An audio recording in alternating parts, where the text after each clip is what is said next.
Simple terms में if you could explain कि adoption का प्रोसेस क्या है, व्हाट इज़ द प्रोसीजर, और उसके बारे में सारे रिसोर्सेज और इन्फॉर्मेशन पेरेंट्स को कहाँ पे मिल सकते हैं? बहुत सिंपल प्रोसेस बनाया गवर्नमेंट ने, इतना स्मूथ बनाया कि कोई भी व्यक्ति इजीली, आपको किसी को अप्रोच करने की जरूरत नहीं है। उन्होंने एक वेबसाइट बनाई है www.cara.wcd.gov.in। सिंपली किसी भी व्यक्ति को अगर अडॉप्शन लेना है, आप वेबसाइट पे जाइए, वहां पे सेल्फ रजिस्ट्रेशन करना होता है आपको, खुद को, पेरेंट्स को बेसिक डिटेल डालना होता है कि फादर का नाम क्या है, मदर का नाम क्या है, क्या काम करते हैं, एड्रेस क्या है आपका। जैसे आप अपना एड्रेस डालते हैं तो उस एड्रेस के अकॉर्डिंग आपके जोन में जितनी भी अडॉप्शन एजेंसीज है उनका ड्रॉप डाउन में लिस्ट आ जाता है कि आपके घर के नियरेस्ट एजेंसी कौन सी है। तो आप वो पिक कर लीजिए कि मेरे जो नियर में ये वाला एजेंसी, आप उसको पिक करो, अपना रजिस्ट्रेशन बेसिक डिटेल डाल के, कुछ 2-3-4 डॉक्यूमेंट्स होते हैं, इनकम प्रूफ हो गया, मैरिज सर्टिफिकेट हो गया, एज प्रूफ बहुत इंपॉर्टेंट होता है, एड्रेस प्रूफ हो गया, एक मेडिकल फिटनेस सर्टिफिकेट चाहिए होता है पेरेंट्स का, ये फोटो हो गया, पैन कार्ड हो गया, ये डाल के आप सबमिट करो। एजेंसी के पास आपका एप्लीकेशन जाएगा, agency will reach out to you.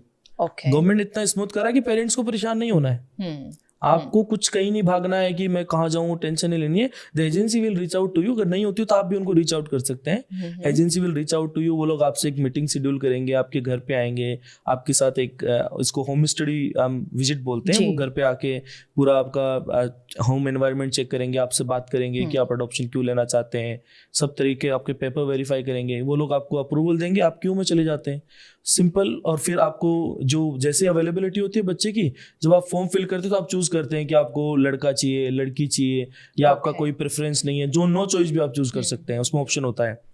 बच्चे का एज, कितना बड़ा बच्चा मिलेगा आपको वो डिपेंड्स करता है पेरेंट्स की एज पे।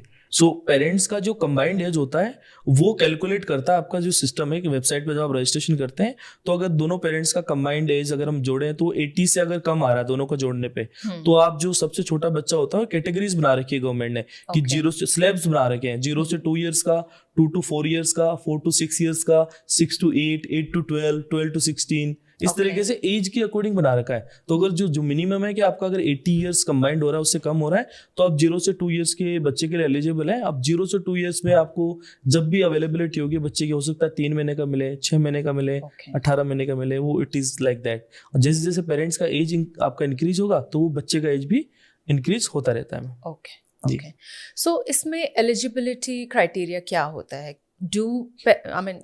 क्या सिंगल पेरेंट्स भी अडॉप्शन के लिए जा सकते हैं या आपको मैरिड होना जरूरी है? देखो, सबसे बड़ा एलिजिबिलिटी जो है, एक तो आपके बायोलॉजिकल या प्रीवियस अडॉप्टेड अगर बच्चे आपके एक से ज्यादा हैं तो आप हेल्दी चाइल्ड आप अडॉप्ट नहीं कर सकते।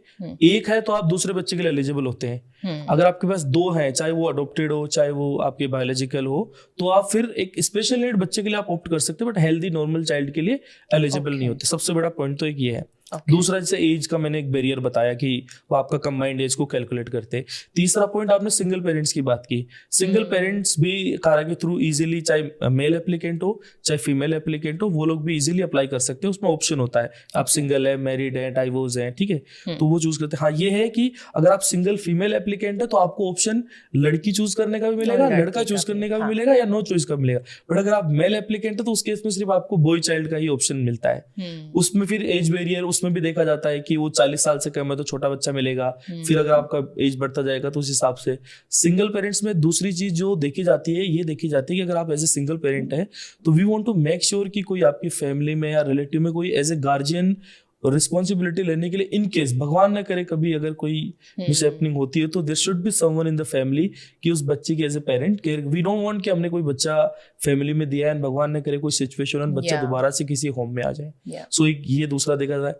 फाइनेंशियल जो कंडीशन होती है उसका देखो कोई पैरामीटर नहीं बना रखा गवर्नमेंट ने। कहीं ऐसा नहीं लिखा है कि 50,000 वाले को मिलेगा या 10,000 वाले को नहीं मिलेगा, ऐसा कुछ नहीं है। जब आप रजिस्ट्रेशन करते हैं, आपके घर पे सोशल वर्कर आता है।